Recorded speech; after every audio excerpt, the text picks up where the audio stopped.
Ça paraît-tu que j'ai hâte au printemps? Ben là, c'est pas sérieux, on plante pas tout de suite, mais ça va bien faire ce printemps, par exemple. Ça va venir vite, là. La chaleur, elle commence.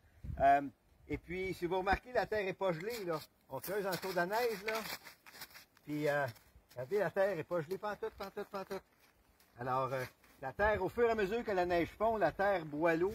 Et puis, ça va nous aider à partir plus de bonne heure au printemps parce que la terre ne sera pas saturée trop longtemps.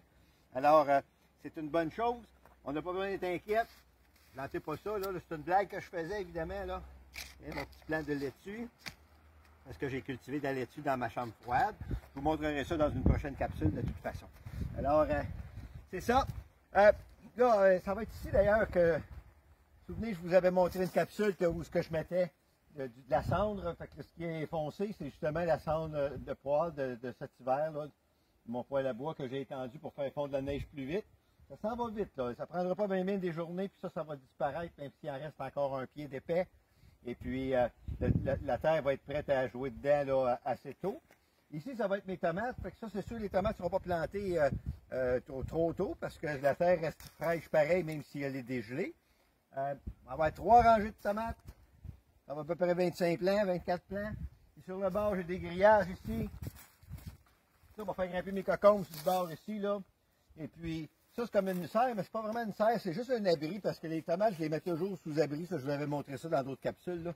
Pour pas qu'il y ait de l'eau sur le feuillage, ça diminue un peu les risques d'avoir l'alternariose, qu'on appelle, hein, la maladie là, qui attaque le feuillage à partir d'en bas en montant. Vous vous souvenez, je vous avais montré que j'avais planté mes patates. Je faisais une expérience aussi de planter mes patates à l'automne. Eh bien, ils sont ici. J'en ai 2 rangs qui sont ici, là. Ils sont en dessous de ça. Fait qu'éventuellement, m'enlever ça, là, il y a des feuilles, évidemment. Des beaux vers de terre aussi, regardez ça, ouais. Des beaux vers de terre qui sont déjà en action.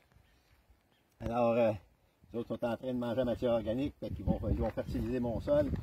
Fait que là, les patates, ils sont là. On va vérifier, voir qu'est-ce que ça donne. Puis, ça devrait fonctionner. Les patates, bien l'automne, s'ils n'ont pas gelé, ça devrait ressortir. Alors, puis, pour finir, ben, j'ai ça ici. Hein, vous avez déjà vu le cône vert ici, là. Le cône vert, entre autres, c'est pour les matières d'origine animale. Alors, moi, c'est là que je mets mes restants de viande, poisson, produits laitiers, tout ça, là. Ça, c'est intéressant, là, pour pouvoir gérer les matières d'origine animale. Alors, c'était ce que je voulais vous montrer. Soyez patient un peu encore. Faites des semis. C'est le temps de semer les tomates, en particulier dans les régions zone 3. C'est le bon temps pour le faire. Zone 4, ça devrait être déjà semé. C'est pas mal le temps pour ça. Semez pas de cocombes et de courges tout de suite. Il y a bien trop de bonheur. Semez jamais ça pas plus que 3 semaines avant de les mettre au jardin. Okay? Avant qu'ils soient rendus plantés au jardin. Fait que reculez de 3 semaines, maximum 1 mois. Sinon, vous allez vous retrouver avec des plants beaucoup trop gros. Puis vous allez avoir de la misère, ils vont retarder. Là. Vous ne gagnerez pas de temps, ils vont retarder, ils vont être plus stressés, puis il y a des chances qu'ils tombent malades aussi, que vous ayez plus de maladies dedans durant la saison. Alors, c'est tout pour aujourd'hui. À une prochaine chronique. Je vous montrerai d'ailleurs le progrès de mes semis à la prochaine chronique. Au revoir.